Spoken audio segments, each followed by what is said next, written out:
सकल विश्वासर एकमात्र अवलंबन परमा करुणामयी दिव्य जननी परम प्रभु श्री अरविंदों पदारविंदरे शतकोटी प्रणाम जणाई आरंभ करिबा आज संध्यार ऑनलाइन श्री अरविंद एस्पिरेशन पाठचक्रर कार्यक्रम को दूर रे थाई सुधा एकत्वर भाव नहीं एही आध्यात्मिक परिवेशटी उपस्थित सबु अपा भाई मानंकु हृदय प्रणाम और Vande Mataram.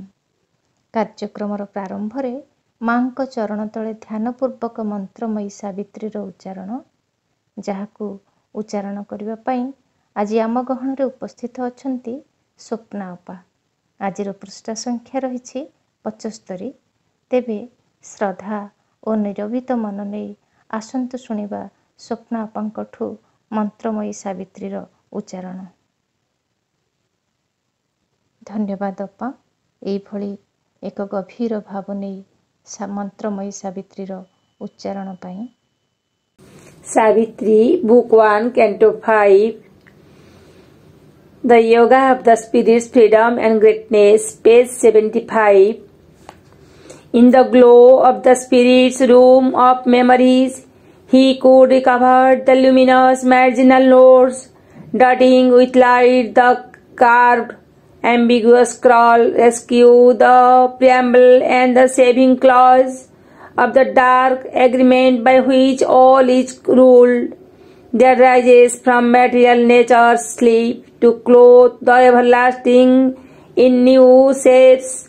He could reread now and interpret new, its strange symbol letters scattered, abstruse signs, resolve its oracle and its paradox, its riddling phrases and its blindfold turns, the deep oxymoron of its truth, repliques and recognize as a just necessity, its hard conditions for the mighty work, nature's impossible Herculean toil, only her warlock wisecraft could enforce, its law of the opposition of the gods, its list of inseparable contraries, the dumb great mother in her cosmic trance, exploiting for creation's joy and pain, infinity sanction to the birth of form, accepts indomitably to execute the will to know in an inconscient world, the will to live under a reign of death, the thirst for rapture in a heart of flesh, and works out through the appearance of a soul by a miraculous birth in plasm and gas, the mystery of God's covenant with the night once more was heard in the still cosmic mind. The Eternal's promise to his laboring force, inducing the world fashion to begin, the cry of birth into mortality, and the opening verse of the tragedy of time. Out of the depths the world's buried secret rose. He read the original ukase kept back in the locked archives of the Spirit's crypt, and saw the signature and fiery seal of wisdom on the dim power's hooded work, who builds in ignorance the steps of light. कार्यक्रमर परवर्ती पर्यायर रही मातृवंदना निवेदन जहाकू निवेदन करने पाई आज आम गहन रे उपस्थित अछंती केन्द्रापड़ार अनुपमा अपा। एबे आसंत शुणिबा अनुपमा अपांकठू प्रार्थनाटीए। अपा। श्री अरविंद पदारविंदे कोटि कोटि नमस्कार। श्री अरविंद पदारविंदे कोटि कोटि नमस्कार हे महापुरुष महाविप्लवी हे महापुरुष महाविप्लवी महाकवि जोगीवर श्री अरविंद पदारविंदे कोटि कोटि नमस्कार श्री अरविंद पदारविंदे कोटि कोटि नमस्कार देशर बंधु मानव बंधु विश्वर बंधु तुमे तुमरी बाणी रे शुणिला जगत दिव्य परम प्रेमे देशर बंधु मानव बंधु विश्वर बंधु तुमे तुमरी बाणी रे शुणिला जगत दिव्य परम प्रेमे जानिला जगत माटी रे संभव जानिला जगत माटी रे संभव हे बदिने स्वर्गपुर श्री अरविंद पदारविंदे कोटि कोटि नमस्कार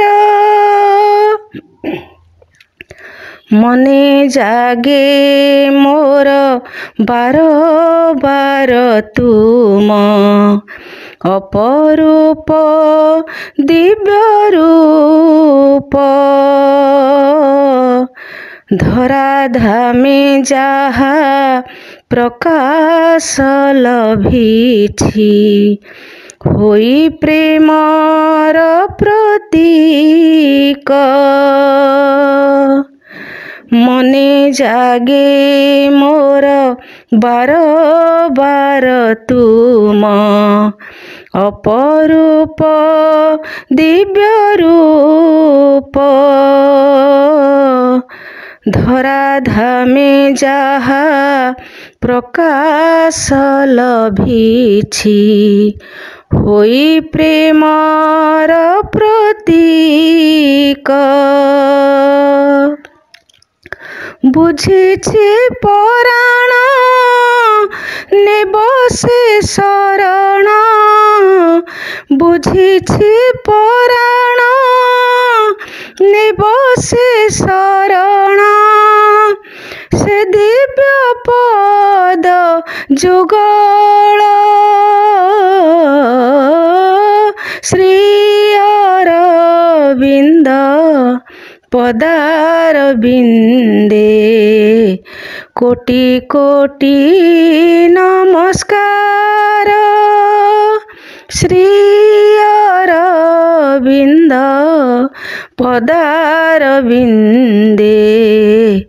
कोटि कोटि नमस्कार हे महापुरुष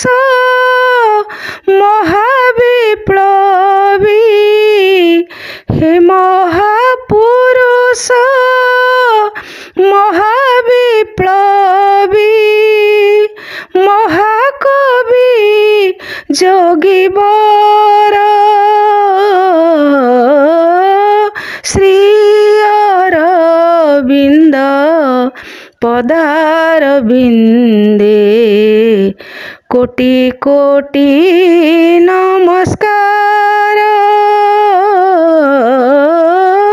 श्री अरविंद पदारविंदे कोटि कोटि नमस्कार कोटि कोटि नमस्कार कोटि कोटि नमस्कार।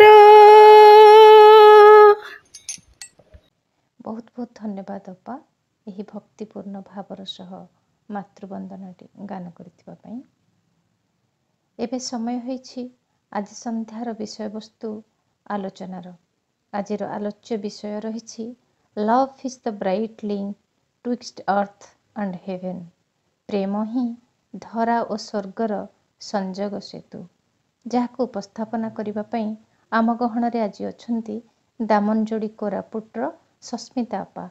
एबे सस्मिता अप्पांको अनुरोध से तांकर आलोचनाटिकु उपस्थापना करंतु। अपा। करुणामय माँ परम प्रभु श्री अरविंद पादपद्मरे प्रणाम।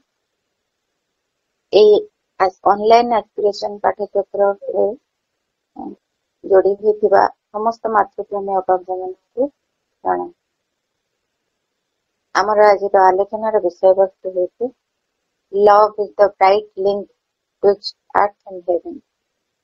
प्रेम ही धरा और स्वर्गर संजोग सेतु। आमे या विषय गत थर किछि आलोचना करिथिले सेगुडा टिके मने पकेइतबा। आमे आलोचना करिथिले मांकर सेई वर्णना दिव्य प्रेमर वृक्ष आउ दिव्य प्रेमर फूल विषय।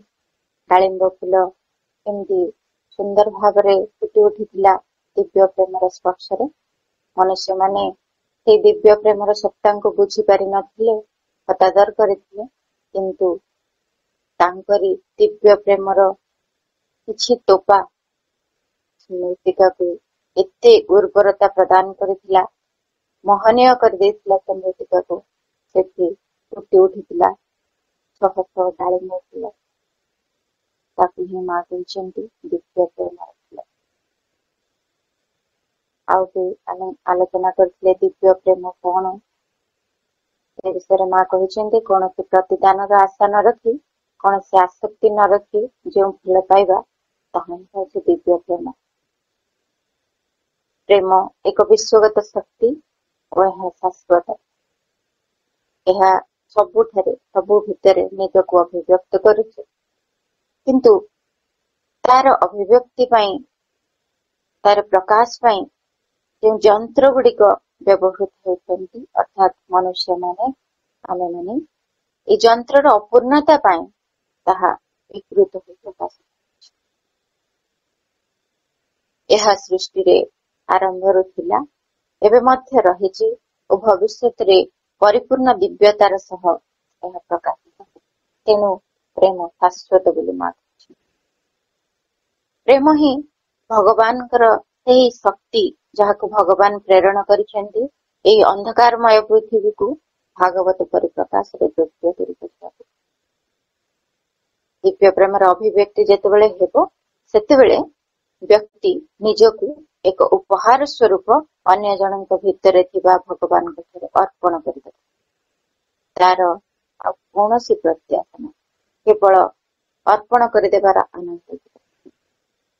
निजकु गोटे उपहार स्वरूप अन्य व्यक्ति मध्य भगवान अर्पण कर आलोचना करथिले ए व्यक्ति माने जे माने दिव्य प्रेम प्रकृति रे दिव्य प्रेमर अभिव्यक्तिर यंत्र होइछन्ति बा जे माने ए दिव्य प्रेम रो अभिव्यक्ति पाई निजकु उपहार स्वरूप अन्य मानक मध्य भगवान को अर्पण करुछन्ति सेई व्यक्ति माने ही यथार्थ समाज सेवा बा चैरिटी रो जीवंत प्रतीक होइछे। सेमानक उपस्थिति ही असुस्थ पाई उपशम आनिदेव, अज्ञानिक पाई ज्ञानर आलोक आनिदेव, खळ मानक पाई शांति आनिदेव, दुखी पाई सांत्वना होइछे। एई भଳି व्यक्तित्व मान परिणत हेबे सेमाने के लिविंग चैरिटी बोली मां कहउछन्ति। से माने किछि करिवा दरकार नै, जाई खाली ସେଇ ଜାଗାରେ ପହଞ୍ଚିଥିଲେ ସେଠି ଅସୁସ୍ଥତାରୁ ଜଣେ ଉପଶମ ପାଇଯିବ, ଅଜ୍ଞାନୀକୁ ଜ୍ଞାନର ଆଲୋକ ମିଳିଯିବ କେବଳ ତାଙ୍କର ଉପସ୍ଥିତି। ସେ ଉପସ୍ଥିତିରେ ଖଳମାନଙ୍କ ଭିତରେ ଶାନ୍ତି ଆସିଯିବ, ଦୁଃଖୀ ପାଇଁ ସାନ୍ତ୍ୱନା ମିଳିଯିବ। ଏଇଭଳି ଲିଭିଂ ଚ୍ୟାରିଟି ଜଣେ ହେଇପାରିବ ଦିବ୍ୟ ପ୍ରେମର ଜଣେ। ଆଉ ଏଇ ଦିବ୍ୟ ପ୍ରେମ ଯଦି ଚିନ୍ତାରେ ପ୍ରକାଶିତ ହବ ତାହେଲେ ବ୍ୟକ୍ତିର ଭିତରେ ଏକ ପିତାର ଆଗ୍ରହ ବା ଫାଦରଲି ସଲିଚ୍ୟୁଡ ବା ଗୋଟେ ପିତାର ଭଲ ପାଇବା ତା ଭିତରେ ପ୍ରକାଶିତ ହବ। ଯେମିତି ପିତାଟିଏ ତାର ସନ୍ତାନକୁ କୋଳାଗ୍ରତ କରେ, ଠିକ ସେମିତି ସମଗ୍ର ବିଶ୍ୱ ଜଗତକୁ ତାକୁ କୋଳାଗ୍ରତ କରିବାର ଗୋଟେ ଆନ୍ତର ନିବିଡତା ତା ଭିତରେ ଆଣେ ଯଦି ଚିନ୍ତାରେ ଦିବ୍ୟ ପ୍ରେମ ପ୍ରକାଶିତ ହୁଏ। ତାପରେ ଜଣେ ଯେତେବେଳେ ଯଥାର୍ଥ ଭଲ ପାଇବାକୁ ଅନୁଭବ କରିବ ସେ ଆନନ୍ଦରେ ବିଭୋର ହୋଇ ଉଠିବ ଆଉ ସେଥିପାଇଁ ସେ କାହାର ରେସ୍ପନ୍ସକୁ ଅପେକ୍ଷା କରିବ। ଯଥାର୍ଥରେ ଯଦି ଜଣେ ଭଲ ପାଉଛି ତାକୁ କିଏ ଆର ଲୋକଟି ବା ସାମ୍ନା ଲୋକଟି ଭଲ ପାଉଛି କି ନ ପାଉଛି, ଭଲ ପାଇଲେ ତାକୁ କଣ ମିଳିବ ନ ମିଳିବ କିଛି ତାକୁ ସେଟା ଆବଶ୍ୟକତା ହିଁ ରହିବ ନାହିଁ। ସେ କେବଳ ଗୋଟେ ଦିବ୍ୟ ପ୍ରେମର ଆନନ୍ଦରେ ବିଭୋର ହୋଇ ଚିନ୍ତା କରିବନି କିଛି। ତାପରେ ଆମେ ଆଲୋଚନା କରିଥିଲେ ଭଗବାନଙ୍କର ପରମ ଦିବ୍ୟ ପ୍ରେମ କଥା।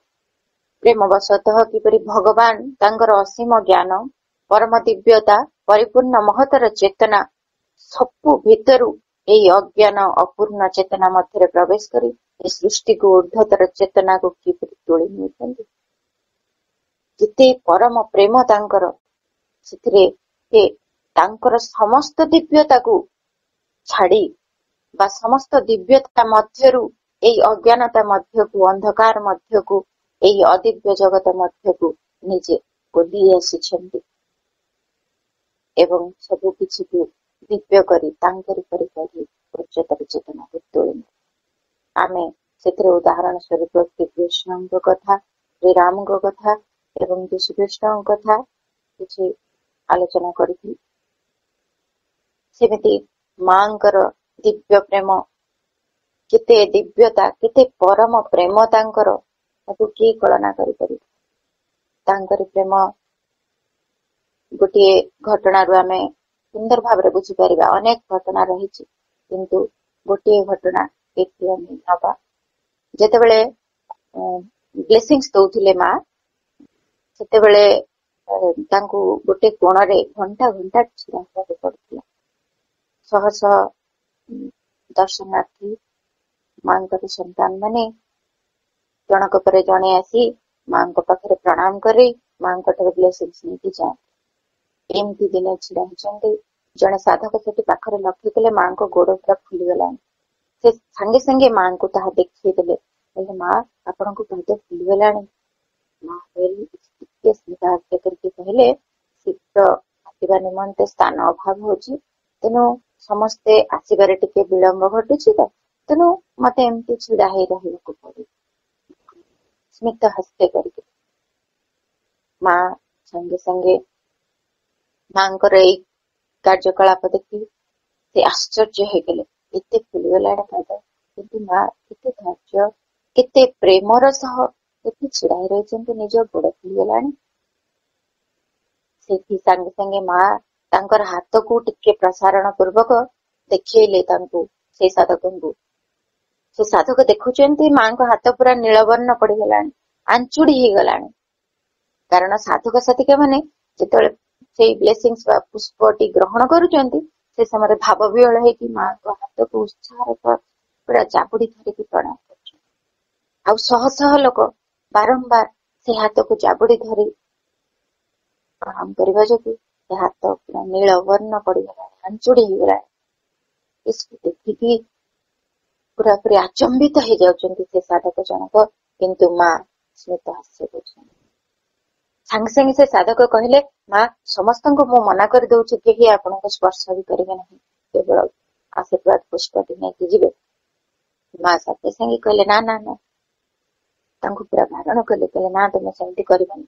ଲୋକମାନେ ପ୍ରେମ ଭକ୍ତିରେ ବିଭୋର ହେଇକି ମୋ ହାତକୁ ଜୋରରେ ଜାବୁଡି ଧରୁଛନ୍ତି, ସେମାନେ କଣ ବୁଝିପାରିବେ ଯେ କଣ ତାଙ୍କର मते कौन कष्ट होची सेमाने केवल आशीर्वाद पाए प्रेम पाए सेमाने मते एते भल पांती से पाई मते धरि पकाई मोर स्पर्श तांकु दरकार तुमे मना कर एति प्रेममयी माँ एते प्रेमवशतः से एई आसिकी एठी जन्म नहीं आम मानंकु केते कृपा करूछन केते कष्ट सहूछन केवल स्मित से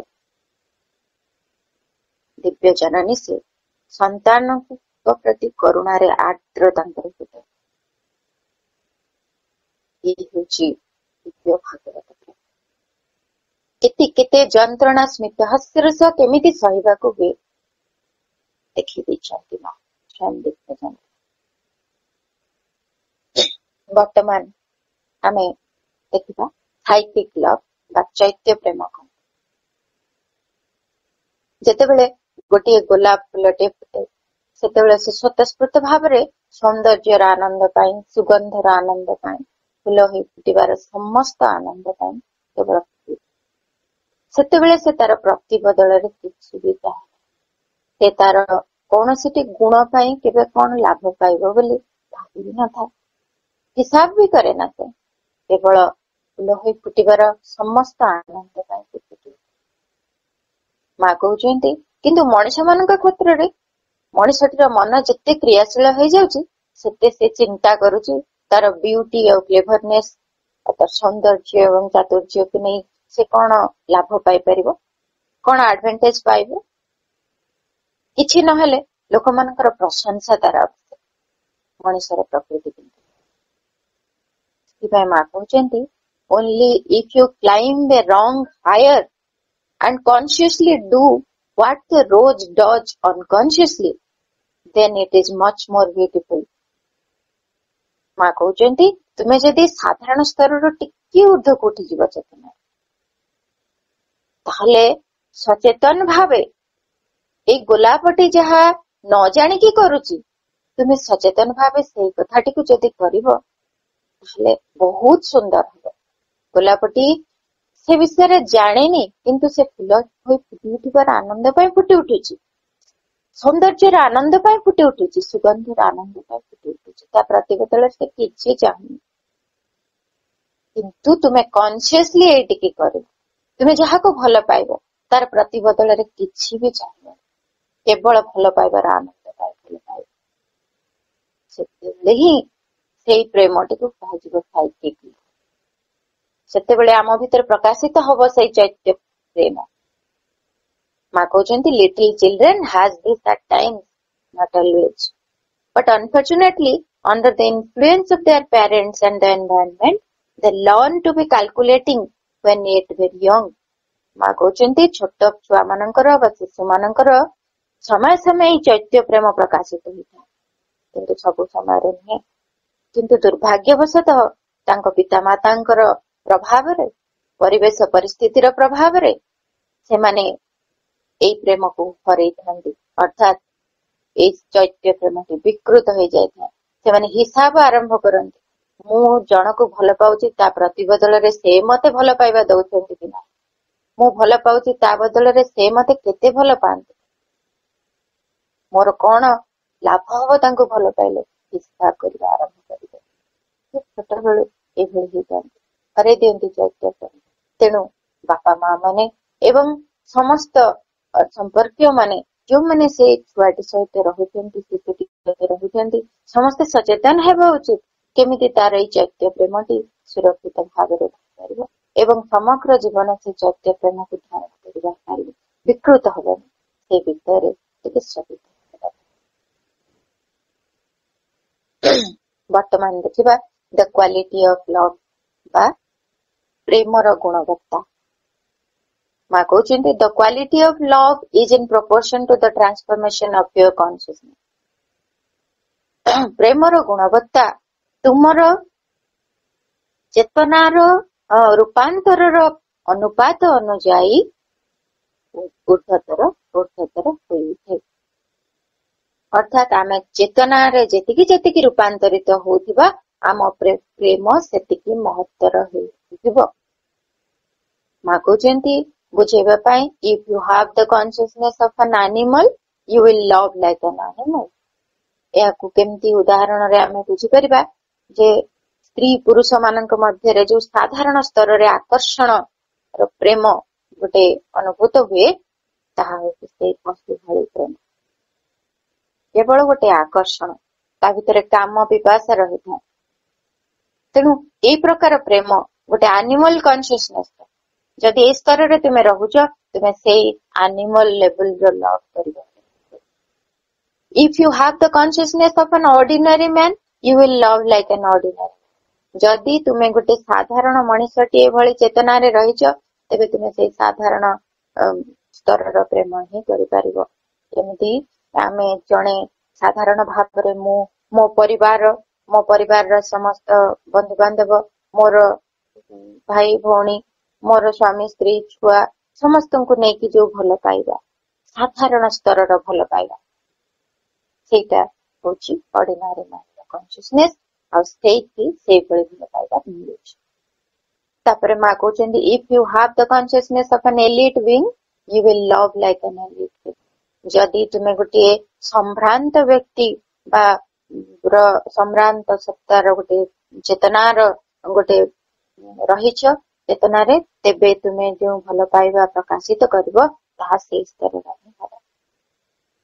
जेमिति किछि संभ्रांत व्यक्ति विशेष अन्य मान को भल पाई समाज को भल पाई किछि अर्थदान दियंती किछि एमिति साहाय्य सहयोगर कार्य करिथांती समाज प्रति भल पाइबारे से माने सब करिथांती। अर्थ साहाय्य हो किछि नुआ किछि तैयारी करि दे जेमति डाक्तरखाना खोली दे एमति विभिन्न कथा से माने करिथांती। से प्रकार भल पाइबा होची एलिट भल पाइबा। जेमति हमर बिल गेट्स हेले सुधा मूर्ति हेले से माने अनेक एई भली चैरिटी करिसंती शिल्प प्रति संभ्रांत मानती से माने भली भल पाइबार निदर्शन देती ए प्रकार भल। तापर मा से कहते and if you have a god's consciousness you will love like God. जदि तुमे गोटे देवतार चेतना रे रहिछ देव चेतना रे रहिछ दिव्य चेतना रे रहिछ तेबे तुमे सेई दिव्य प्रेम प्रकाश कर। एणु मा कहउछंती चेतनार एक अग्रगतिर प्रयास एवं आंतर रूपांतर द्वारा धीरे धीरे गोटे निम्नतर चेतना स्तर रु ऊर्ध्वतम चेतना स्तर रे आमे जाई प्रवेश करि परिबा एवं आमर चेतना बेलक बेल विशाल रु विशालतर हो परिबा। आउ सेते बेले आमे जो प्रेमर अनुभूति लाभ करिबा ताहा मध्य ऊर्ध्वरु ऊर्ध्वतर और विशाल रु विशालतर हो परिबा। धीरे धीरे चेतना रे जेतिकी अग्रगति प्रेमर परिप्रकाश मध्य ऊर्ध्वरु ऊर्ध्वतर विशाल रु विशालतर हो। तापरे मा आ गोटे कथा कहउछंती to know love one must love the divine. भल पाइबा कौन जानिबा को हेले जण को भगवान को भल पाइबा को हेबा। जणे जदि प्रेम कौन बोली बुझिबा को चाहिबो तबे से ईश्वर को ही भल पाइबा उचित। ताहले जे से प्रेम कौन ता बुझिबार सुयोग पाइबो। आमे पचरबा केमिति आमे बुझी परिबा जणे जहा को भल पाए ताहारे भले हेबा को से भल पाइबा हेबा को चाहिबो से। तेणु जणे जदि ईश्वर को भल पाइबो ताहले से क्रमशः भल पाइबार साधना भितरे अधिक रु अधिक ईश्वर भली हेई चलिबो एवं एई अवस्था रे ही जणे दिव्य प्रेम सह एकात्म होई पारे। से जेतिकी जेतिकी निज चेतना रे ईश्वर भली हेई चलिथिबो सेतिकी सेतिकी दिव्य प्रेम सह से संपर्कित हेई चलुथिबो एवं दिव्य प्रेम कौन ताहा सेतेबेले बुझिपारे। ता न हेले प्रेम को बुझिबा जम्मा ही सहज नुहे। यदि ईश्वर को भल पाइबो तांकरी चेतना सह एकात्म हबो तेबे ही तांकरी दिव्य प्रेम सहित एकात्म होई परिबो एवं ताहले एठी आमे सब कथा जानिले दिव्य प्रेम कौन काहेकि एवं कि भली होउची ताहा कि भली आम भीतर प्रकाशित होई पारे। एठी प्रश्न उठे ताहले कोन ए मानव प्रेम जो आमे मनुष्य माने जो स्तर रे रही कि परस्पर को भल पाउछे बा संपर्क मान को भल पाउछे सेटे जो मानवीय प्रेम यह कोन आम भीतर रहबा उचित नहे। कारण दिव्य प्रेम तो हबा कर बोले न सुनो पढुछे बुझिछे ताले मानवीय प्रेम आम भीतर आमे रिजेक्ट कर देबा कि ମା ଏଇ ପ୍ରଶ୍ନର ବୁଝନ୍ତି ମନୁଷ୍ୟ ମାନଙ୍କ ମଧ୍ୟରେ ଏଇ ଯୋଉ ପ୍ରେମ ବା ଭଲ ପାଇବା ତାହା ଯେଉଁ ରୂପରେ ହେଉନା କାହିଁକି, ଆମେ ଉଦାହରଣ ନେଇପାରିବା ଯେମିତି ପିତା ମାତାଙ୍କର ସନ୍ତାନକୁ ଭଲ ପାଇବା, କି ସନ୍ତାନ ମାନଙ୍କର ପିତା ମାତାଙ୍କ ପ୍ରତି ଭଲ ପାଇବା ହଉ, ଭାଇ ଭଉଣୀ ମାନଙ୍କ ମଧ୍ୟରେ ଭଲ ପାଇବା ହଉ, ବନ୍ଧୁ ମାନଙ୍କ ସହ ଭଲ ପାଇବା ହେଉଥାଉ, ପ୍ରେମିକ ପ୍ରେମିକାଙ୍କ ସମ୍ପର୍କ ବି ହେଉଥାଉ, ସବୁ ସମ୍ପର୍କ ଗୁଡିକ ମା କହୁଛନ୍ତି ଅଜ୍ଞାନତା, ସ୍ୱାର୍ଥପରତା ଓ ଅନ୍ୟାନ୍ୟ କେତେ ଗୁଡିଏ ସାଧାରଣ ମାନବିକ ଦୋଷ ଦୁର୍ବଳତା ଦ୍ୱାରା କଳୁଷିତ ହେଇକି ରହିଥାଏ ସଦାବେଳେ। ଆମେ ମନୁଷ୍ୟ ମାନେ ଯୋଉ ସ୍ତରରେ ଏବେ ଭଲ ପାଉଛୁ, ତେଣୁ ମା ଆମକୁ ଆହୁରି ସୁନ୍ଦର ଭାବେ ବୁଝେଇ କହୁଛନ୍ତି ଯେତେବେଳେ ପ୍ରେମ ଆସୁଛି ଯୋଉ ଭାବରେ ବା ଯୋଉ ରୂପରେ ଆସୁନା କାହିଁକି ତାକୁ ଆସିବାକୁ ଦିଅ। ଆମେ ଯୋଉ ସବୁ ସମ୍ପର୍କ ଗୁଡିକର କଥା କହିଲେ ସେଗୁଡିକୁ ନେଇକି ପ୍ରେମ ଆମ ଭିତରେ ପ୍ରକାଶିତ ହେଇଥାଏ। ତେଣୁ ଯୋଉ ରୂପରେ ଆସୁଛି ନା ଆସୁନା କାହିଁକି ତାକୁ ପ୍ରକାଶିତ ହବାକୁ ଦିଅ, ଆସିବାକୁ ଦିଅ, କିନ୍ତୁ ତାରି ଭିତରକୁ ପ୍ରବେଶ କର, ତାର ବାହ୍ୟ ଆବରଣକୁ ଛିନ୍ନ କର ଏବଂ ତା ପଛରେ ଥିବା ଦିବ୍ୟ ବିଧାନଟିକୁ ଆବିଷ୍କାର କର ଯାହାକି ପ୍ରେମକୁ ଧରି ରଖିଥାଏ। ଏତେ ସୁନ୍ଦର କଥା। ସେଇ ମାନବୀୟ ପ୍ରେମକୁ ତୁମେ ଗ୍ରହଣ କର, ତାରି ଭିତରେ ପ୍ରବେଶ କର, ତାର ଗଭୀରତାରେ ସେଇ ଦିବ୍ୟ ପ୍ରେମ ରହିଛି ତାକୁ ବୁଝିପାର। ଅର୍ଥାତ୍ ମଣିଷର ପ୍ରକୃତି ଏତେ ସୀମିତ ଓ ପରସ୍ପର ବିରୋଧୀ ଗତିବୃତ୍ତି ଗୁଡିକରେ ଏମିତି ପରିପୂର୍ଣ୍ଣ ହେଇକି ରହିଛି ଯେ ଯଦି ନିମ୍ନ ସ୍ତରରେ ଜାଗି ଉଠୁଥିବା ପ୍ରେମଟିକୁ ଆମେ ବର୍ଜନ କରିଦଉଛେ, ମା କହୁଛନ୍ତି ମାନେ ଏଇ ମାନବୀୟ ପ୍ରେମକୁ ଯଦି ଆମେ ବର୍ଜନ କରିଦେବା, କହିବା ଯେ ନାଇଁ ଏ ଠିକ ନୁହେଁ, ଦିବ୍ୟ ପ୍ରେମ ମତେ ଆଚରଣ କରିବାର ଅଛି, ତେଣୁ ଏଇ ମାନବୀୟ ପ୍ରେମକୁ ମୁଁ ରଖିବାକୁ ଚାହୁଁନି, ଆସକ୍ତି ଅଛି, ମୁଁ ଆକୁ ରିଜେକ୍ଟ କରିଦେବି। ତେବେ ମା କହୁଛନ୍ତି ଯଦି ଏମିତି ଦୂରକୁ ଠେଲି ଚାଲିବ ତେବେ ତୁମେ ସମଗ୍ର ଭାବେ ଭଲ ପାଇବାର କ୍ଷମତାକୁ ହରେଇ ବସିବ, ଗୋଟେ ପଥର ପରି ହେଇଯିବ, ତମେ ପୁରା ଶୁଷ୍କ ହେଇଯିବ, ତମ ଭିତରେ ଆଉ ପ୍ରେମ ପ୍ରକାଶିତ ହିଁ ହେବନି। ତାପରେ ତୁମକୁ ବର୍ଷ ବର୍ଷ ଶତାବ୍ଦୀ ଶତାବ୍ଦୀ ଅପେକ୍ଷା କରି ରହିବାକୁ ହବ କେତେବେଳେ ପୁନର୍ବାର ତୁମ ମଧ୍ୟରେ ପ୍ରେମର ଶକ୍ତି ଜାଗି ଉଠିବ। ଏତେ ଦିନ ଲାଗିବ, ଶତାବ୍ଦୀ ଲାଗିଯିବ ବୋଲି ମା କହୁଛନ୍ତି। ତେଣୁ ମାନବୀୟ ପ୍ରେମକୁ ଆମେ ରିଜେକ୍ଟ କରିବାକୁ ହବନି। ଆଉ ମା କହୁଛନ୍ତି ତେଣୁ ସେଇ ପ୍ରେମକୁ ଗ୍ରହଣ କରି ତା ମଧ୍ୟରେ ଆହୁରି ଭଲ ଭାବେ ଭଲ ପାଇବାକୁ ଶିଖିବା, ସେଇମାନଙ୍କୁ ଭଲ ପାଇବା, ସେ ମାନବୀୟ ପ୍ରେମକୁ ନେଇକି ଭଲ ପାଇବା, କିନ୍ତୁ ସେଇ ଭଲ ପାଇବା ଭିତରେ ଆହୁରି ଅଧିକ ଉଚ୍ଚତର ଭଲ ପାଇବାକୁ ଶିଖିବା। କେମିତି ତାହେଲେ ଶିଖିବା? ମା ସେଇଗୁଡିକ ସୁନ୍ଦର ଭାବରେ ବୁଝେଇ ଦେଇଛନ୍ତି ଯେ କେମିତି ଉପାୟ ଗୁଡିକ ଅବଲମ୍ବନ କଲେ ଆମେ ସେଇ ମାନବୀୟ ପ୍ରେମରୁ ଦିବ୍ୟ ପ୍ରେମ ସ୍ତରକୁ ଯାଇପାରିବା। ମା କହୁଛନ୍ତି ପ୍ରଥମ କଥା, to love with devotion with self giving self abnegation, ଅର୍ଥାତ୍ ତୁମେ ଯାହାକୁ ଭଲ ପାଇବ, ସେ ଯୋଉ ସମ୍ପର୍କ ବି ହଉନା କାହିଁକି ଭଲ ପାଇବ, ତାକୁ ପୁରାପୁରି ନିଜକୁ ଦେଇଦିଅ, ପୁରାପୁରି। ତାପରେ କହୁଛନ୍ତି struggle against the distorted forms like attachment, possessiveness, jealousy। ଆମ ଭଲ ପାଇବା ଭିତରେ ଯୋଉ ବିକୃତି ଦୋଷ ଦୁର୍ବଳତା ଗୁଡିକ ପ୍ରବେଶ କରୁଛି, ଯେମିତି ଆସକ୍ତି ହେଲା, ଅଧିକାର କରିବାର ଗୋଟେ ଇଚ୍ଛା ହେଲା ବା ଗୋଟେ ଈର୍ଷା ହେଲା, ଏଗୁଡିକ ଯୋଉ ପ୍ରବେଶ କରି ଯାଉଛି ଆମ ପ୍ରେମର ମାନକୁ କମେଇ ଦଉଛି, ସେଇଗୁଡିକୁ ସଂଘର୍ଷ କରିକି ରିଜେକ୍ଟ କର ବୋଲି ମା କହୁଛନ୍ତି। ଚିହ୍ନ ଏବଂ ଲାଗି ପଡିକି ତାକୁ ରିଜେକ୍ଟ କର, ଯାହା ଫଳରେ ପ୍ରେମଟି ପ୍ୟୁରିଫାଏ ହବ। ତାପରେ କହୁଛନ୍ତି not to want two dominate, କେବେ ବି କାହା ଉପରେ ତମେ ଜବରଦସ୍ତି ବା କୌଣସି ତୁମର ଇଚ୍ଛାକୁ ଲଦି ଦେବାକୁ ଚେଷ୍ଟା କର ନା। ତାପରେ କହୁଛନ୍ତି not to want to impose one's will, one's desires, one's whim, କେବେ ବି କାହା ଉପରେ ତୁମର ଇଚ୍ଛାକୁ ଲଦି ଦିଅ ନା। ତୁମେ ତାକୁ ଭଲ ପାଉଛ ବୋଲି ତୁମର ଇଚ୍ଛା, ତମର କାମନା ବାସନା, ତୁମର ଜିଦ୍ ସବୁ ଯୋଉ ତା ଉପରେ ଲଦିଦବ, ସେଇ ଭଲ ପାଇବା ଦିବ୍ୟ ପ୍ରେମ ଆଡକୁ ତୁମକୁ ନେଇଯିବ ନାହିଁ। ତେଣୁ ଏଗୁଡିକ ତୁମେ ସଚେତନ ରହି ତାଠାରୁ ନିଜକୁ ଅଲଗା କରିବାକୁ ଚେଷ୍ଟା କରିବ, ଯାହା ଫଳରେ ପ୍ରେମ ଦିବ୍ୟ ପ୍ରେମ ହେଇଯିବ। ପୁଣି ଆଉ ଗୋଟେ କଥା କହୁଛନ୍ତି not to want to take to receive but to give, ତୁମେ କେବେ ତାଠାରୁ ଭଲ ପାଇ ତାଠାରୁ କିଛି ଆଶା କରନି, ବରଂ ତାକୁ ଦେବାକୁ ଇଚ୍ଛା ରଖ।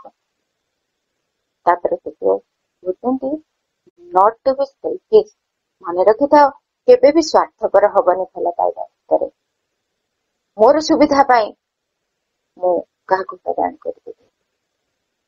ଏସବୁ ଯଦି ମାନିବା ତାହେଲେ ଏଇ ମାନବୀୟ ପ୍ରେମ ଭିତରୁ ଆମେ ଦିବ୍ୟ ପ୍ରେମ ଆଡକୁ ପାଦେ ପାଦେ ଆଗେଇ ଯିବା ନିଶ୍ଚୟ। ତାପରେ flows of life and the divine love. ଆମେ ଏବେ ଦେଖିବା କେମିତି ଜୀବନର ଘାତ ପ୍ରତିଘାତ ଭିତରେ ଭଗବାନଙ୍କର ପ୍ରେମ ଲୁଚିକି ରହିଛି। ମା କହୁଛନ୍ତି ଯେଉଁମାନେ ଦିବ୍ୟ ପୂର୍ଣ୍ଣତା ପାଇଁ ଆଗ୍ରହ କରନ୍ତି ସେମାନେ ଜାଣନ୍ତି ଯେ ପରମ ପ୍ରଭୁ ଅସୀମ ପ୍ରେମ ଓ କରୁଣାରେ ଯେଉଁ ଆଘାତ ଗୁଡିକ ଦେଇଥାନ୍ତି ତାହା ହେଉଛି ଆମକୁ ଆଗେଇ ନେବାର ନିଶ୍ଚିତତମ ଓ କ୍ଷିପ୍ରତମ ମାର୍ଗ। ଆଘାତ ଯେତେ କଠିନ ହୁଏ ସେତେ ସେତେ ପ୍ରଭୁଙ୍କ ଦିବ୍ୟ ପ୍ରେମର ମହତ୍ଵ ଅନୁଭବ କରନ୍ତି। କିନ୍ତୁ ସାଧାରଣତଃ ବିପରୀତ ପକ୍ଷେ ମଣିଷ ମାନେ କଣ କରୁଥାନ୍ତି? ଈଶ୍ୱରଙ୍କୁ ଗୋଟେ ସହଜ ସୁଖକର ଏବଂ ସରଳ ସଫଳ ଜୀବନଟିଏ ମାଗୁ। ପ୍ରତ୍ୟେକ ବ୍ୟକ୍ତିଗତ ସୁଖ ଶାନ୍ତି ସନ୍ତୋଷରେ ଲୋକମାନେ ପ୍ରଭୁଙ୍କର କୃପାକୁ ଦେଖିପାରନ୍ତି ସୁଖ ଶାନ୍ତି ସନ୍ତୋଷ ଭିତରେ। କିନ୍ତୁ ଯଦି ସେମାନେ ଜୀବନରେ କୌଣସି ସମୟରେ ଅସୁଖ କି ଦୁର୍ଭାଗ୍ୟର ସମ୍ମୁଖୀନ ହୁଅନ୍ତି ସେମାନେ ଅଭିଯୋଗ କରି କୁହନ୍ତି, ହେ ଈଶ୍ୱର ତୁମେ ମତେ ଭଲ ପାଉନ, ତା ନ ହେଇଥିଲେ ମୁଁ କଣ ଏତେ କଷ୍ଟ ଭୋଗୁଥାନ୍ତି? ମତେ ଯଦି ତୁମେ ଭଲ ପାଉଥାନ୍ତ ମତେ କଣ ଏତେ କଷ୍ଟ ଦେଇଥାନ୍ତ? ସେମାନେ କମ୍ପ୍ଲେନ କରନ୍ତି। କିନ୍ତୁ ଆମେ ମାନେ ଏହା ବୁଝିପାରିବା ଆବଶ୍ୟକ ଏମିତି ଗୋଟେ ମନୋଭାବ ହଉଛି ଅତ୍ୟନ୍ତ ସ୍ଥୂଳ ଓ ଅଜ୍ଞାନତା। ଶ୍ରୀ ଅରବିନ୍ଦ କହୁଛନ୍ତି, ଓ Lord strike hard, let me feel the intensity of thy love for me।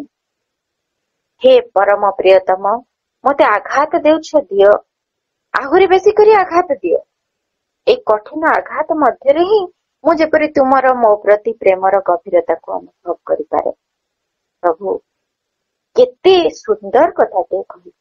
ଆଘାତ ଭିତରେ କେମିତି ଭଗବାନଙ୍କର ଦିବ୍ୟ ପ୍ରେମକୁ ଆମେ ଚିହ୍ନିବା ତାହା ସେ ବତେଇଥିଲେ। ଯେମିତି ଆମେ ଉଦାହରଣରେ ବୁଝିପାରିବା, ଛୋଟ ପିଲାଟିକୁ ଯେତେ କଷ୍ଟ ହଉଛି ହଉ ପଛେ ବାପା ମା ତାକୁ ସକାଳୁ ଉଠାନ୍ତି, ତାକୁ କଷ୍ଟ ହଉଛି, ସେ ରାଜି ନୁହେଁ ଏତେ ସବୁ କଷ୍ଟ ସହିବା ପାଇଁ, ତଥାପି ବାପା ମା ତାକୁ ଜବରଦସ୍ତି ସ୍କୁଲ ପଠାନ୍ତି। କାହିଁକି ନା ବାପା ମା ଜାଣିଛନ୍ତି ସେ ସ୍କୁଲ ଏତେ କଷ୍ଟ କରିକି ଯାଉଛି, ପାଠ ପଢୁଛି ଏତେ କଷ୍ଟ କରିକି, କିନ୍ତୁ ତାରି ଭିତରେ ତାର ଭଲ ହିଁ ଲୁଚି ରହିଛି, ତାର ଭବିଷ୍ୟତ ଉଜ୍ଜଳ ହବ, ତା ମଧ୍ୟରେ ଜ୍ଞାନ ଲାଭ ହବ, ଆଉ ଏଇ ସବୁ ଯୋଉ ଲାଭ ସେ ପାଇବ ବା ତାର ପରବର୍ତ୍ତୀ ପର୍ଯ୍ୟାୟରେ ତାର ଯୋଉ ଅଗ୍ରଗତିଟି ସମ୍ଭବ ହବ, ସେଇଥିପାଇଁ ବାପା ମା ବାଧ୍ୟ କରି ତାକୁ ସ୍କୁଲ କଷ୍ଟ ହେଲେ। ଠିକ ସେମିତି ଭଗବାନ ଆମକୁ ସମସ୍ତ କଷ୍ଟ ଭିତରେ ମଧ୍ୟ ଆମ ଚେତନା ପାଇଁ ଯାହା ଆବଶ୍ୟକ ଅନୁଭୂତି ଜ୍ଞାନ ଆଉ ଚେତନାର ଅଗ୍ରଗତି ଯେତିକି ଆବଶ୍ୟକ ତା ଅନୁଯାୟୀ ସବୁ ପରିସ୍ଥିତି ଦେଇଥାନ୍ତି ଏବଂ ତାରି ଭିତରେ ଆମ ଚେତନାକୁ ଆଗକୁ ଆଗକୁ ଉର୍ଦ୍ଧ୍ୱକୁ ନେଇ ଚାଲନ୍ତି, ତାଙ୍କରି ପରି ଦିବ୍ୟ କରି ଆମକୁ ଗଢି ତୋଳନ୍ତି। ଆମକୁ ଯଦିଓ କିଛି କଷ୍ଟ ଲାଗୁଥାଏ ସେ ପରିସ୍ଥିତି, ତଥାପି ତା ଭିତରେ ଆମର ଅଗ୍ରଗତି ହିଁ ସେ ରଖିଥାନ୍ତି। ଏତେ ପ୍ରେମ ସେ ଆମକୁ କରନ୍ତି। ତେଣୁ ଆଘାତ ଭିତରେ ତାଙ୍କର ପ୍ରେମ ହିଁ ରହିଛି। ପ୍ରୀତିଦିଙ୍କ କଥା ଆମେ ଟିକେ ଆଲୋଚନା କରିବା। ପ୍ରୀତିଦିଙ୍କର ସବୁବେଳେ ହାତରେ ଗୋଟେ ବଥ ହେଇକି ତାଙ୍କୁ ବହୁତ କଷ୍ଟ ଦିଏ, ବହୁତ କଷ୍ଟ, ତାଙ୍କୁ ଯନ୍ତ୍ରଣାରେ ପୁରା କଲବଲ କରିଦିଏ। ଜ୍ୱର ଆସେ, ବହୁତ କଷ୍ଟ ପାଆନ୍ତି ସେ, ସବୁ ସମୟରେ ସେ ବଥ ତାଙ୍କୁ ହଇରାଣ କରେ, ବହୁତ ବହୁତ ଦିନ ଧରି କେତେ କଷ୍ଟ କରୁଥିଲେ। ଏମିତି ଦିନେ ସେ ଯାଇ ମାଙ୍କ ଆଗରେ ପୁରା କାନ୍ଦି ପକେଇଲେ, କହିଲେ ମା କାହିଁକି ଏତେ କଷ୍ଟ ମତେ ଦଉଛ? ତୁମେ କଣ ଚାହିଁଲେ ମୋର ଏଇ ବଥକୁ ଭଲ କରିଦବନି? ଦେଖ କେମିତି ମୋ ହାତରେ ସବୁ ଶିରା ପ୍ରଶିରା ଯେମିତି ପାଚି ଯାଇଛି। କହି ମାଙ୍କ ହାତଟି ଦେଖେଇ ସେଠି ଚିପି ଦେଲେ ହାତଟାକୁ, ତାଙ୍କ ନିଜର ହାତକୁ ସେ ବଥ ପାଖକୁ ଚିପି ଦେଲେ। ଉଚ୍ଚ ରକ୍ତ ଚିପି ଆସିଲା, ତାଙ୍କ ଦେହରେ ଖଇ ଫୁଟିଲା ଭଳି ତାତି ଥାଏ, ଆଖିରୁ ଧାର ଧାର ଲୁହ ବହୁଛି, ଏତେ କଷ୍ଟ ତାଙ୍କୁ ହଉଛି। କାନ୍ଦି କାନ୍ଦି ମାଙ୍କୁ ଏମିତି ବିକଳ ଭାବରେ କହିଲେ, ତମେ ମତେ ଟିକେ ଭଲ କରିଦଉନ? ମା ସାଙ୍ଗେ ସାଙ୍ଗେ କଣ କଲେ, ତାଙ୍କର ଦି କାନ୍ଧରେ ହାତ ରଖିକିରି ପୁରା ସ୍ନିଗ୍ଧ ଦୃଷ୍ଟିରେ ଚାହିଁ କହିଲେ, ତୁ ଜାଣୁ ଏଇ ବଥର ଯନ୍ତ୍ରଣା ମାଧ୍ୟମରେ ମୁଁ ଯେ ତତେ କେତେ ବିପଦରୁ ରକ୍ଷା କରୁଛି, କେତେ ଅଗ୍ରଗତି ତୋ ଭିତରେ ସମ୍ଭବ କରୁଛି। ଯେତେବେଳେ ସଚେତନ ହବୁ ଜାଣିପାରିବୁ। ଏବେ ତୁ ବୁଝିପାରୁନି। ମାଙ୍କ କଥାରେ ଏତେ ସ୍ନେହ ଝରି ପଡୁଥିଲା, ଏତେ ଭଲ ପାଇବା ଥିଲା। ପ୍ରୀତିଦି ଯେମିତି ଲଜ୍ଜିତ ହେଇଗଲେ। ତାପରେ ମାଙ୍କ ଚରଣକୁ ଜାବୁଡିକି ଧରି ମାନେ କାନ୍ଦି କାନ୍ଦି କହୁଛନ୍ତି, ମା ମତେ କ୍ଷମା କର ମା ମତେ, ମୁଁ ଜାଣିପାରିଲିନି, ଯନ୍ତ୍ରଣା ସହି ନ ପାରି ତମକୁ ଏମିତି କହିଦେଲି। ମା ତାଙ୍କୁ ବହୁତ ସମୟ କୁଣ୍ଢେଇ ଧରିକି ଧ୍ୟାନସ୍ଥ ହେଇକି ରହିଲେ। ସେ କହୁଛନ୍ତି, ତା ପରଠୁ ମୋର ସେ ଯନ୍ତ୍ରଣା ଯେମିତି କୁଆଡେ ଚାଲିଗଲା, ଆଉ ଯନ୍ତ୍ରଣାର ଅନୁଭୂତି ମୋ ପାଇଁ ରହିଲା। ବୁଝିଗଲି ମା କେତେ ମତେ ଭଲ ପାଆନ୍ତି। ସେମିତି ଆଉ ଜଣେ ସାଧିକା ତାଙ୍କର ଯେତେବେଳେ ସିଏ ତାଙ୍କ ଡିପାର୍ଟମେଣ୍ଟର ଏମ୍ବ୍ରଏଡରୀ, ମାଙ୍କର ଆଶ୍ରମର, ଶ୍ରୀ ଅରବିନ୍ଦ ଆଶ୍ରମର ଏମ୍ବ୍ରଏଡରୀ ଡିପାର୍ଟମେଣ୍ଟରେ ସେ କାମ କରନ୍ତି। ସେଇ ଡିପାର୍ଟମେଣ୍ଟର ସମସ୍ତ ଯାହା ଅର୍ଥ ଉପାର୍ଜନ ହେଇଥାଏ, ପ୍ରତି ମାସ 19 ତାରିଖରେ ସେ ଯାଇ ମାଙ୍କ ପାଖରେ ସେ ଅର୍ଥକୁ ଦେଇ ମାଙ୍କ ଠାରୁ ଆଶୀର୍ବାଦ ପୁଷ୍ପ ସମସ୍ତଙ୍କ ପାଇଁ ନେଇ ଆସନ୍ତି। ଠିକ ସେମିତି ଗୋଟିଏ ମାସରେ ସେ ଯାଇଛନ୍ତି, ତାଙ୍କର ଯାହା ଉପାର୍ଜିତ ଅର୍ଥ ମାଙ୍କୁ ଦେଲେ ଏବଂ ମା ଆଶୀର୍ବାଦ ପୁଷ୍ପ ଦେଲେ ଡିପାର୍ଟମେଣ୍ଟର ସମସ୍ତଙ୍କ ପାଇଁ, ଏବଂ ତାଙ୍କୁ ଗୋଟେ ଅଲଗା ଭାବରେ ଗୋଟେ ଫୁଲଟିଏ ଦେଲେ, କହିଲେ ଏଇଟା ନେଇ ତୁମ ମାଙ୍କୁ ଦବ। ତାପରେ ସେ ନେଇକି ମାଙ୍କୁ ଦେଲେ। ତା ପରବର୍ତ୍ତୀ ଠିକ ସେମିତି ନେକ୍ସଟ ମନ୍ଥର ସେଇ 19 ତାରିଖ ସେ ଯାଇଛନ୍ତି। ପୁଣି ତାଙ୍କୁ ମା କଣ କଲେ, କହିଲେ ତୁମେ ଏଇଥର ସେମିତି ବ୍ଲେସିଂ ସମସ୍ତଙ୍କ ପାଇଁ ଦେଇ ସାରିଲା ପରେ କହିଲେ, ଏଇଥର ତୁମ ମାଙ୍କୁ ଗୋଟେ ଚୁମ୍ବନ ଦବ। ସେ ପୁରା ଆଶ୍ଚର୍ଯ୍ୟ ହେଇଗଲେ, କଣ ହେଲା ମା ଏମିତି କାହିଁକି କହୁଛନ୍ତି? ମୋ ମାଙ୍କ ପାଇଁ ଗତ ମାସରେ ବି କହିଥିଲେ, ଏ ମାସରେ ବି କହିଲେ। ତା ପରବର୍ତ୍ତୀ ମାସରେ ଠିକ ସେଇ 19 ତାରିଖରେ ସେଇ ସାଧିକା ଜଣକ ସ୍ୱର୍ଗତ୍ୟାଗ କରିଥିଲେ। ଯିଏ 19 ତାରିଖରେ ମାଙ୍କ ପାଖକୁ ଅର୍ଥ ନେଇକି ଯାଆନ୍ତି, ଡିପାର୍ଟମେଣ୍ଟର ଉପାର୍ଜିତ ଅର୍ଥ ସେ ସ୍ୱର୍ଗତ୍ୟାଗ କରିଛନ୍ତି। ଏଥିରୁ ଆମେ ବୁଝିପାରିବା କେତେ ପରମ ପ୍ରେମରେ ମା ସେଇ ଯୋଉ ସାଧିକାଙ୍କର ମାଙ୍କୁ କେତେ ଶକ୍ତି ସାମର୍ଥ୍ୟର ସହ ପ୍ରସ୍ତୁତ କରୁଥିଲେ। ପୂର୍ବ ମାସ ଗୁଡିକରୁ ତାଙ୍କ ପାଇଁ ଫୁଲ ଦେଇ ଆଶୀର୍ବାଦ ପଠଉଥିଲେ, ଚୁମ୍ବନ ଦେବାକୁ କହିଥିଲେ। ତାଙ୍କର ଝିଅର ଏଇ ପରିସ୍ଥିତି ଆସିବ ସେ ଜାଣି ତାଙ୍କୁ ପ୍ରସ୍ତୁତ କରୁଥିଲେ। ତାଙ୍କ ମା କେତେ ପ୍ରେମ ତା ଭିତରେ ରହିଛି ଦିବ୍ୟ ଜନନୀଙ୍କ। ସେମିତି ଆଉ ଜଣେ ସାଧକ ଗଙ୍ଗାଧର, ସେ ଆଶ୍ରମରେ ଥିଲେ। କୌଣସି କାରଣବଶତଃ ତାଙ୍କର ମାନସିକ ବିକୃତି ଘଟିଥିଲା। ତାଙ୍କୁ ବାଙ୍ଗାଲୋରରେ ତାଙ୍କର ଟ୍ରିଟମେଣ୍ଟ ହେଇଥିଲା। ସେ ସେଇଠି ରହିଥିଲେ, ତାଙ୍କର ଚିକିତ୍ସା ଚାଲୁଥିଲା। ତାଙ୍କର ଅବସ୍ଥା ଦେଖି କେତେ ମାସ ଏଠି ଲାଗିଯିବ ବୋଲି ଡକ୍ଟର କହିଲେ, କିଛି ଅଧିକ ଦିନ ଲାଗିବ, ରହିବାକୁ ପଡିବ। ସେ ସେଠି ଆଡମିଟ ହେଇକି ରହିଲେ। ସେ ଦେଖନ୍ତି ପ୍ରତିଦିନ ରାତି 12ଟା ପରେ ଜଣେ ପୁରା ଗୋରା ସୁନ୍ଦର ଏବଂ ଦିବ୍ୟ ନର୍ସ ଜଣେ ଆସି ତାଙ୍କର ସେବା ଶୁଶ୍ରୂଷା କରନ୍ତି। ତାଙ୍କୁ ଯାହା ଆବଶ୍ୟକ ତାଙ୍କର ସେବା କୋମଳ ସ୍ପର୍ଶ ଦେଇ ତାଙ୍କୁ ସେବା ଦିଅନ୍ତି ଏବଂ ପଇଡ ପାଣି ଦିଅନ୍ତି ପିଇବା ପାଇଁ ଏବଂ ଚାଲିଯାଆନ୍ତି। ପ୍ରତ୍ୟେକ ଦିନ ରାତି 12ଟା ପରେ ସେ ଆସନ୍ତି। ତାଙ୍କର ସେ କୋମଳ ସ୍ପର୍ଶ ଏବଂ ସେଇ ସେବା ଶୁଶ୍ରୂଷା ମାସେ ପର୍ଯ୍ୟନ୍ତ ଚାଲିଲା ଏବଂ ଇଏ ମାସେ ଭିତରେ ଗଙ୍ଗାଧର ପୁରାପୁରି ଠିକ ହେଇଗଲେ, ଯୋଉଟା କି ପୁରାପୁରି ଆଶ୍ଚର୍ଯ୍ୟଜନକ ଥିଲା ଡାକ୍ତର ମାନଙ୍କ ପାଇଁ। ସମସ୍ତେ କହିଲେ ଏତେ ଶୀଘ୍ର କେମିତି ଏଇଟା ସମ୍ଭବ ହେଲା। ତାପରେ ଦେଖୁଛନ୍ତି ତାଙ୍କୁ ଡିସଚାର୍ଜ କରାହଉଛି ଏବଂ ପଣ୍ଡିଚେରୀ ଯିବାର ତାଙ୍କର ବ୍ୟବସ୍ଥା ହଉଛି। ସେ ଖୋଜିଲେ ସେ ନର୍ସ ଜଣକ କୁଆଡେ ଗଲେ, ମୁଁ ତାଙ୍କୁ କୃତଜ୍ଞତା ଜଣାଏ।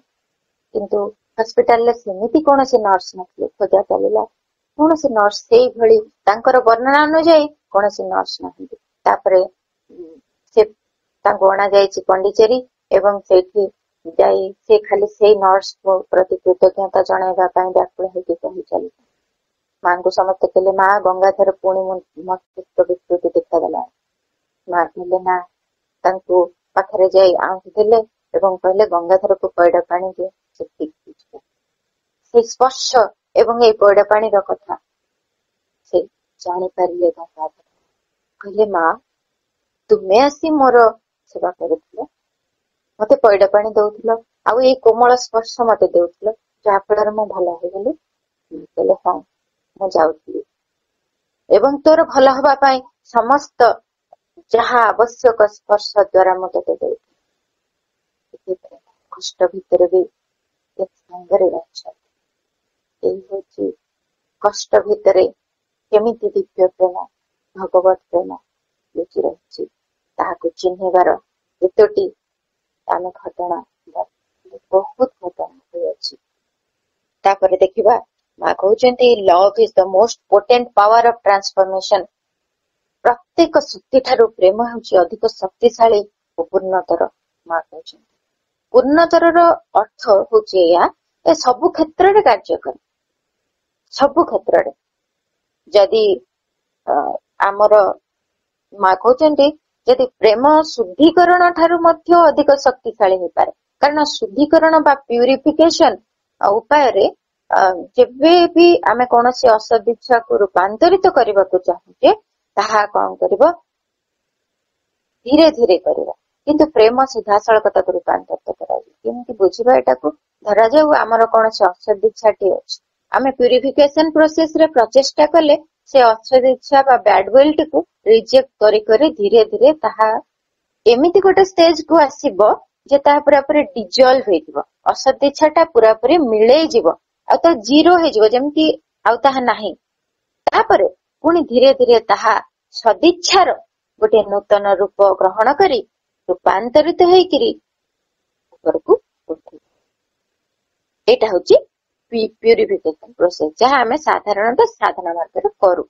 କିନ୍ତୁ ଯଦି ପ୍ରେମରେ ଏଇ ବ୍ୟାଡ ୱିଲଟି ପ୍ରେମ ଦ୍ଵାରା ଆମେ ରୂପାନ୍ତରିତ କରିବା, ତାହେଲେ ସିଧାସଳଖ ସଦିଚ୍ଛାରେ ପରିଣତ ହେବ। ଏଇ ଅସଦିଚ୍ଛାଟି ପ୍ରେମ ଦ୍ଵାରା ସିଧାସଳଖ ସଦିଚ୍ଛାରେ ପରିଣତ ହେବ। ଅର୍ଥାତ୍ ଯଦି କୌଣସି ଦୁଷ୍ଟ ବ୍ୟକ୍ତିକୁ ରୂପାନ୍ତରିତ କରିବା ପାଇଁ ପ୍ୟୁରିଫିକେସନ ପ୍ରୋସେସ ଦ୍ଵାରା ଆମେ କରୁଛେ, ତାହେଲେ ତାହାକୁ ଯେତିକି ସମୟ ଲାଗୁଛି ପ୍ରେମ ଦ୍ଵାରା କଲେ ଖୁବ କମ ସମୟରେ ତାହା ସମ୍ଭବ। କିନ୍ତୁ ପ୍ୟୁରିଫିକେସନ ପ୍ରୋସେସ ରେ ସେଇ ବ୍ୟକ୍ତିଟି ନିଜକୁ ନିଜେ ପ୍ରୟାସ କରିବ ଆସ୍ପୃହା ଏବଂ ପ୍ରତ୍ୟାଖ୍ୟାନ ସମର୍ପଣ ମାଧ୍ୟମରେ। କିନ୍ତୁ ପ୍ରେମ ଦ୍ଵାରା ଆମେ ମାନେ ତାକୁ ପ୍ରେମ କରି ବଦଳେଇ ଦେଇପାରିବା, ଆଉ ଜଣେ ତାକୁ ପ୍ରେମ କରିକି ବଦଳେଇ ଦେଇପାରିବ। ଏମିତି ବହୁତ ଘଟଣା ଆମେ ଜାଣିଛେ, କିଛି ଉଦାହରଣ ଆମେ ଜୀବନରେ ବି ଦେଖିଛେ। ପ୍ରେମ ଦ୍ଵାରା ତାକୁ ଏତେ ଭଲ ପାଇବାକୁ ହବ ଯେ ସେ ରୂପାନ୍ତରିତ ହେଇଯିବ, ଏତେ ଭଲ ପାଇବା ଦେବ ସେ ରୂପାନ୍ତରିତ। ଏଇଟା ଗୋଟେ ଶକ୍ତିଶାଳୀ ମାର୍ଗ। ତାପରେ ମା କହୁଛନ୍ତି ଦ ରଙ୍ଗ୍ସ ଅଫ ଲଭ୍, ଅର୍ଥାତ୍ ପ୍ରେମର ସୋପାନ ଗୁଡିକ ସବୁ କିଭଳି ହେଇଥାଏ, କେମିତି ପ୍ରଥମରୁ ପ୍ରେମ କୋଉ ଅବସ୍ଥାରେ ଥାଏ, ଦିବ୍ୟ ପ୍ରେମ ଆଡକୁ କିପରି ଏହା ପାହାଚ ପାହାଚ ଚଢି ଚଢି ଯାଏ। ପ୍ରଥମ ଅବସ୍ଥାରେ କେମିତି ଥିବ? At first one loves only when one is loved. ଯେତେବେଳେ ଭଲ ପାଇବା ଜଣକୁ ମିଳିବ, ସେତେବେଳେ ସେ ଭଲ ପାଇବ। ପ୍ରଥମ ଅବସ୍ଥାରେ ଭଲ ପାଇବା ଏଇଭଳି ଥାଏ। ଦ୍ୱିତୀୟ, ତା ପରବର୍ତ୍ତୀ ପର୍ଯ୍ୟାୟକୁ କଣ ହଉଛି? One loves spontaneously but one wants to be loved in return. ଜଣେ ଭଲ ପାଇବା ମିଳିବା ପୂର୍ବରୁ ସ୍ୱତଃ ଭଲ ପାଇବା ଆରମ୍ଭ କରିଦେବ, କିନ୍ତୁ ପ୍ରତିଦାନରେ ଭଲ ପାଇବାଟି କେବେ ବି ତାର ଆଶା ରହିଥାଏ। ଇଏ ହଉଛି ତା ପରବର୍ତ୍ତୀ ପର୍ଯ୍ୟାୟ। ତା ପରବର୍ତ୍ତୀ ପର୍ଯ୍ୟାୟଟା କଣ ହଉଛି? One loves even if one is not loved but one still wants one's love to be accepted. ଅର୍ଥାତ୍ ଭଲ ପାଇବା ନଥିଲେ ବି ସେ ଭଲ ପାଇବ, କିନ୍ତୁ ତଥାପି ତାର ପ୍ରେମକୁ ଗ୍ରହଣ କରାଯାଉ ବୋଲି ସେ ଗୋଟେ ଆଶା ରଖେ। ମୁଁ ଭଲ ପାଉଛି ବୋଲି ସେମାନେ ଜାଣନ୍ତୁ, କୁହନ୍ତୁ, ବୁଝନ୍ତୁ। ସେ ଭଲ ପାଇବା ନଥିଲେ ବି ଅନ୍ୟ ଜଣଙ୍କୁ ଭଲ ପାଇବ, କିନ୍ତୁ ତା ପ୍ରେମଟିକୁ ଗ୍ରହଣ କରାଯିବା ନିମନ୍ତେ ତା ଭିତରେ ଗୋଟେ ଆଶା। ତାପରେ finally one loves purely and simply without any other need or joy than that of loving. ତାପରେ ଜଣେ ଫାଇନାଲି ପିଓରଲି ଆଉ ସିମ୍ପଲି ଶୁଦ୍ଧ ଭାବରେ କେବଳ ଭଲ ପାଇବ, କୌଣସି ଆବଶ୍ୟକତା ସେ ଅନୁଭବ କରିବ ନାହିଁ, କେବଳ ଭଲ ପାଇବାର ଆନନ୍ଦ ପାଇଁ ସେ ଭଲ ପାଇବ। ଏମିତି ସ୍ତର ସ୍ତର ଦେଇକି ଭଲ ପାଇବା ଦିବ୍ୟତା ଆଡକୁ ଗତି କରେ।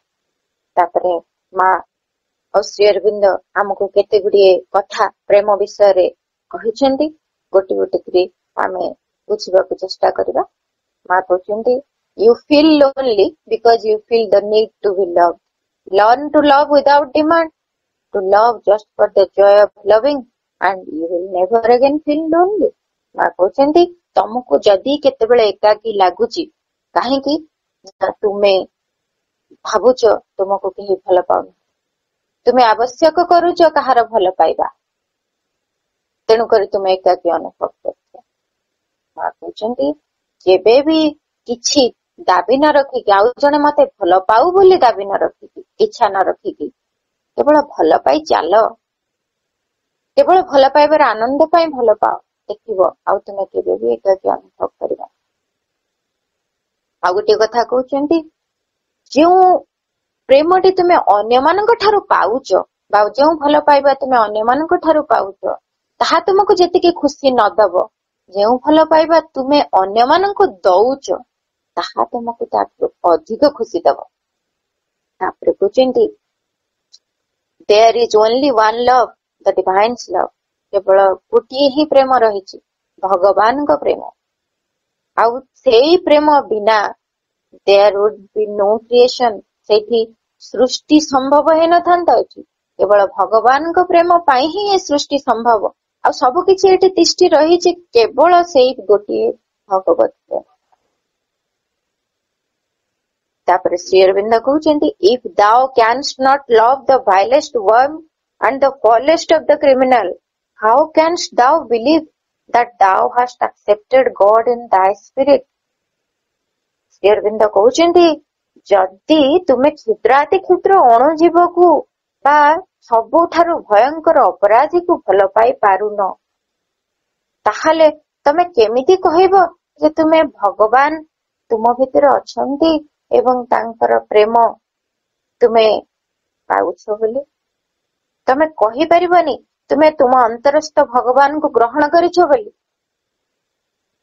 ଯଦି ତୁମେ ଭଗବାନଙ୍କୁ ଭଲ ପାଅ, ଭଗବାନଙ୍କୁ ତୁମେ ବୁଝିଛ, ତାଙ୍କ ପ୍ରେମକୁ ତୁମେ ବୁଝିଛ, ତେବେ ତୁମେ ତାଙ୍କରି ସୃଷ୍ଟିର ସବୁ ଭିତରେ ସେ କେମିତି ଅଛନ୍ତି ଦେଖିପାରିବ, ବୁଝିପାରିବ। ତେଣୁ ତୁମେ କ୍ଷୁଦ୍ରାତି କ୍ଷୁଦ୍ର ଗୋଟେ ଅଣୁଜୀବକୁ ବି ଘୃଣା ନ କରି ଭଲ ପାଇବ ଏବଂ ଗୋଟେ ଭୟଙ୍କର ଅପରାଧୀ ଭିତରେ ମଧ୍ୟ ତାଙ୍କୁ ଦେଖି ତାକୁ ଭଲ ପାଇପାରିବ। ଯଦି ଏତିକି କରିପାରୁନ ତାହେଲେ ତୁମେ କେବେ ବି ପ୍ରକୃତ ଭଲ ପାଇପାରିବ। ତାପରେ କହୁଛନ୍ତି to love God excluding the world is to give him an intense but imperfect adoration. ସେ କହୁଛନ୍ତି ଭଗବାନଙ୍କୁ ଯଦି ତୁମେ ଭଲ ପାଉଛ କିନ୍ତୁ ତୁମେ ଜଗତକୁ ଭଲ ପାଇ ପାରୁନ, ତାହେଲେ ତାଙ୍କ ପ୍ରତି ଏହା ଗୋଟିଏ ଗଭୀର କିନ୍ତୁ ଗୋଟେ ଅପରିପୂର୍ଣ୍ଣ ଆରାଧନା ବା ଭଲ ପାଇବା। ଭଗବାନଙ୍କୁ ଅଧିକ ଭଲ ପାଉଛେ ଯଦି ଜଗତକୁ ଭଲ ପାଇବା, ତାକୁ ତ୍ୟାଗ କରି ଭଗବାନଙ୍କୁ ଭଲ ପାଇ ଖାଲି ତାଙ୍କରି ଉପଲବ୍ଧି ବା ତାଙ୍କରି ସହ ଏକାତ୍ମ ଲାଭ କରିବା, ତେବେ ତାଙ୍କ ପାଇଁ ଏଟା ତ ଭଲ ପାଇବା ହେଲା କିନ୍ତୁ ଏହା ଅପୂର୍ଣ୍ଣ। କାରଣ ତାଙ୍କରି ସୃଷ୍ଟିରେ ସବୁ ଭିତରେ ସେ ହିଁ ରହିଛନ୍ତି, ସବୁକୁ ଆମକୁ ଭଲ ପାଇବାକୁ ହବ, ଏ ସଂସାରକୁ ଭଲ ପାଇବାକୁ ହବ, ହେଲେ ହିଁ ତାଙ୍କ ପ୍ରତି ଏହା ପରିପୂର୍ଣ୍ଣ ଭଲ ପାଇବାର ପ୍ରକାଶ। ତେଣୁ ଦିବ୍ୟ ପ୍ରେମକୁ ପାଇବାକୁ ହେଲେ ସଂସାରକୁ ଅର୍ଥାତ୍ ପ୍ରତ୍ୟେକ ବସ୍ତୁ, ଜୀବ ଜନ୍ତୁ, ପ୍ରତ୍ୟେକ ମନୁଷ୍ୟ ସବୁକୁ ଭଲ ପାଇବା ଶିଖିବାକୁ ହବ, ସବୁ ମଧ୍ୟରେ ତାଙ୍କର ଉପସ୍ଥିତି ଦେଖିବାକୁ ହବ। ଶେଷରେ ଶ୍ରୀ ଅରବିନ୍ଦଙ୍କର ସାବିତ୍ରୀର ଉଲ୍ଲେଖ The Debate of Love and Death ରେ ସେ ଲେଖିଛନ୍ତି Love must not cease to live upon earth, for love is the bright link twixt earth and heaven. Love is the far transcendent angel here. Love is man's leading on the absolute. ସାବିତ୍ରୀରେ Shri ଅରବିନ୍ଦଙ୍କର ଲେଖାକୁ ବୁଝିବାକୁ ଚେଷ୍ଟା କରିବା। ଯେତେବେଳେ ଯମଙ୍କ ସହ ସାବିତ୍ରୀଙ୍କର ପ୍ରେମ ଓ ମୃତ୍ୟୁ ବିଷୟରେ ତର୍କ ବିତର୍କ ଚାଲିଛି, ସେତେବେଳେ ସାବିତ୍ରୀ କହୁଛନ୍ତି ହେ ମୃତ୍ୟୁଦେବ, ମୋର ସଂକଳ୍ପ ଆପଣଙ୍କର ବିଧାନ ଠାରୁ ମହାନ, ମୋର ପ୍ରେମ ନିୟତିର ସକଳ ବନ୍ଧନ ଠାରୁ ବଳିୟାନ, ଆମର ପ୍ରେମ ହେଉଛି ପରମ ପ୍ରଭୁଙ୍କ ସ୍ୱର୍ଗୀୟ ଅନୁମତି। ତେଣୁ ପ୍ରେମ ପୃଥିବୀରୁ କଦାପି ଲୁପ୍ତ ହେବ ନାହିଁ, କାରଣ ପ୍ରେମ ହେଲା ପୃଥିବୀ ଓ ସ୍ୱର୍ଗ ମଧ୍ୟରେ ଶୁଭ୍ର ସଂଯୋଗ ସେତୁ ଏବଂ ପ୍ରେମ ଏଠାରେ ସୁଦୂର ବିଶ୍ୱାତୀତଙ୍କର ଦେବଦୂତ। ପ୍ରେମ ହେଲା ପରାତ୍ପରଙ୍କ ନିକଟରେ ମଣିଷର ସତ୍ତ୍ୱାଧିକାର ଦାବୀ। ଦିବ୍ୟ ପ୍ରେମ ଏତେ ଶକ୍ତିଶାଳୀ, ଏଥିରୁ ଆମେ ବୁଝିପାରୁଛେ ପ୍ରଭୁଙ୍କ ଲେଖାରୁ ଦିବ୍ୟ ପ୍ରେମ କେତେ ଶକ୍ତିଶାଳୀ। ଆଉ ସେଇ ଦିବ୍ୟ ପ୍ରେମକୁ ଚେତନାରେ ଧାରଣ କରି ସାବିତ୍ରୀ ଅସମ୍ଭବକୁ ସମ୍ଭବ କରିଥିଲେ। ପ୍ରେମ ହିଁ ମୃତ୍ୟୁ ଉପରେ ବିଜୟ ହାସଲ କରିପାରିଥିଲା, ଏହା ଆମେ ସମସ୍ତେ ଜାଣୁ। ତେଣୁ ସେଇ ଦିବ୍ୟ ପ୍ରେମର ଅଭିବ୍ୟକ୍ତି ପାଇଁ ଆମେ ଆମ ଚେତନାକୁ ପ୍ରସ୍ତୁତ କରିବା ଓ ଏଥିପାଇଁ ଦିବ୍ୟଜନନୀଙ୍କ କୃପା ପ୍ରାର୍ଥନା କରିବା। ଆଉ ସେଇ ଦିବ୍ୟ ପ୍ରେମ ଏଇ ରୂପାନ୍ତର ସାଧନାକୁ ସହଜ ଓ ସରଳ କରି ସମ୍ଭବ କରୁ। ଏଇ ପ୍ରାର୍ଥନା ସେଇ ଦିବ୍ୟଜନନୀଙ୍କ ପାଖରେ ରଖି ସମସ୍ତଙ୍କୁ ଅଶେଷ ଧନ୍ୟବାଦ। ମାଙ୍କ ନିକଟରେ କୃତଜ୍ଞତା। ବନ୍ଦେ ମାତରମ୍। ଦିବ୍ୟ ପ୍ରେମର ଯଥାର୍ଥ ସ୍ୱରୂପକୁ ନେଇ ଅପାଙ୍କ ଆଲୋଚନା ବେଶ୍ ଗ୍ରହଣୀୟ ଆଉ ଦୈନନ୍ଦିନ ଜୀବନରେ ଖୁବ୍ ଉପଯୋଗୀ। ବହୁତ ବହୁତ ଧନ୍ୟବାଦ ଅପା ଏହିଭଳି ସୁନ୍ଦର ଉପଦେୟତାର ଆଲୋଚନା ପାଇଁ। ତେବେ ଆଜିର ଏହି କାର୍ଯ୍ୟକ୍ରମକୁ ମାଙ୍କ ନିକଟରେ ସମର୍ପିତ କରି କାର୍ଯ୍ୟକ୍ରମର ବିରତି ଘୋଷଣା ପୂର୍ବରୁ ମାଙ୍କ ମ୍ୟୁଜିକ୍ ସହିତ କିଛି ସମୟ ଧ୍ୟାନ।